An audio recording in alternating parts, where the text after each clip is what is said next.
How to handle a manager who doesn't want to make tough people decisions. Have you ever worked with a manager who fears making tough decisions?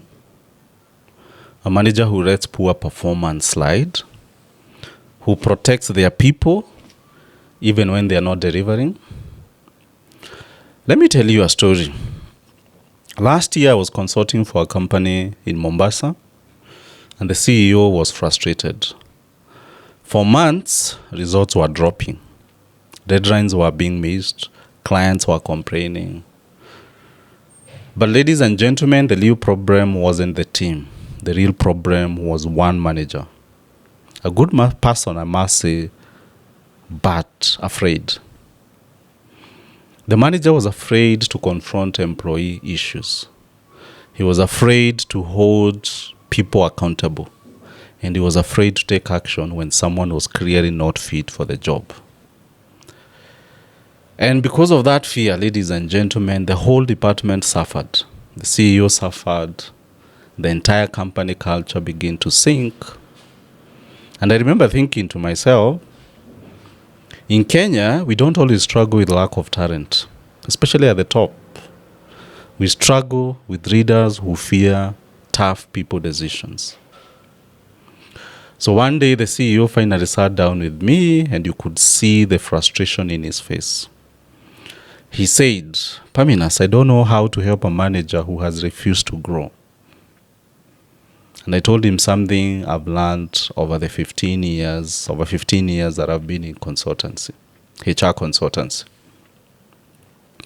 A company rises or falls depending on how courageous its managers are.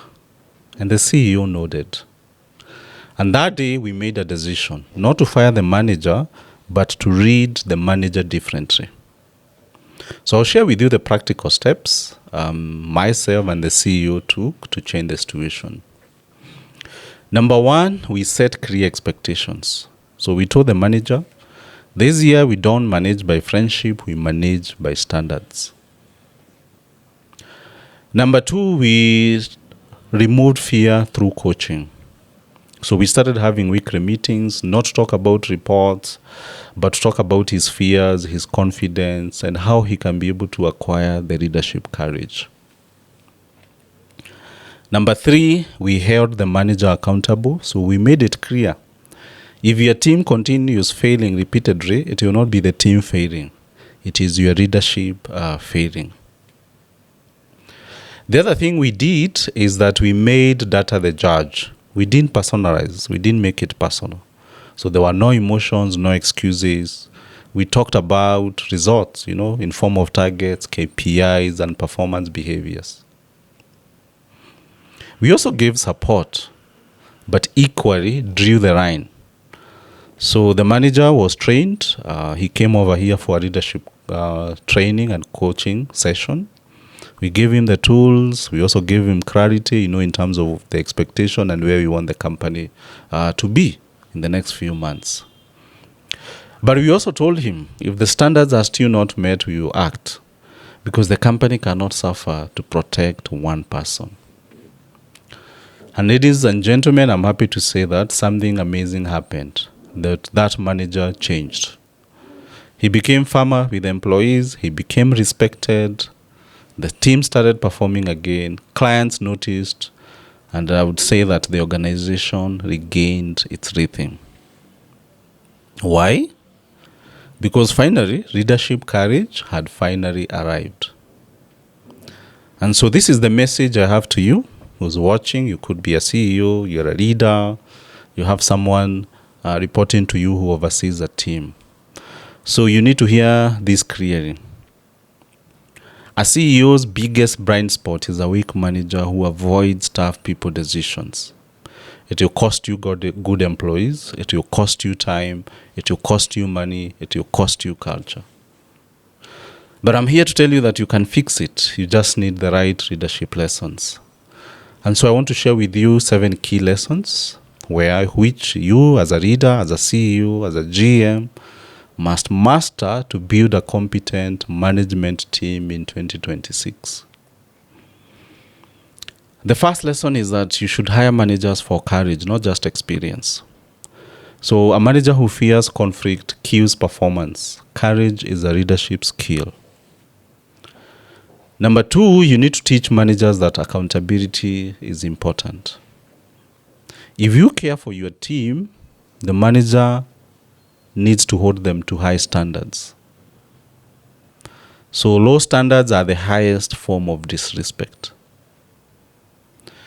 Number 3, make decisions based on data, not sympathy. In Kenya, we always confuse kindness with avoiding tough conversations. That needs to stop. So you don't need to be emotional. You don't need to shout. You don't need to do angry emails. As long as you're relying on data, you can be able to have an adult conversation on why a manager is not performing. Number 4, empower your managers by training them on handling difficult conversation. Give them confidence. I've trained on leadership for the last 6 years, and I can tell you, I always do a mini poll at the start of the training, and I ask, how many of you have gone through a formal leadership training? And there I say, especially for the small and the medium-sized businesses, you find over 95% of the people we've entrusted with supervisory skills and leadership skills have not been trained, and yet you expect them to deliver results. Isn't that absurd? So train your managers on leadership, how to handle difficult conversations, and such things, that relate to people management, daily people management. Empower them with the results that you are looking for. Number 5 is for you to build a culture where underperformance is addressed fast. So underperformance should not be addressed after 6 months. It shouldn't be addressed after a crisis. You should address underperformance almost immediately, as soon as possible. Number 6, as leaders, we also need to reward managers for developing their people, not protecting them. A strong manager produces strong teams. A weak manager hides weak people.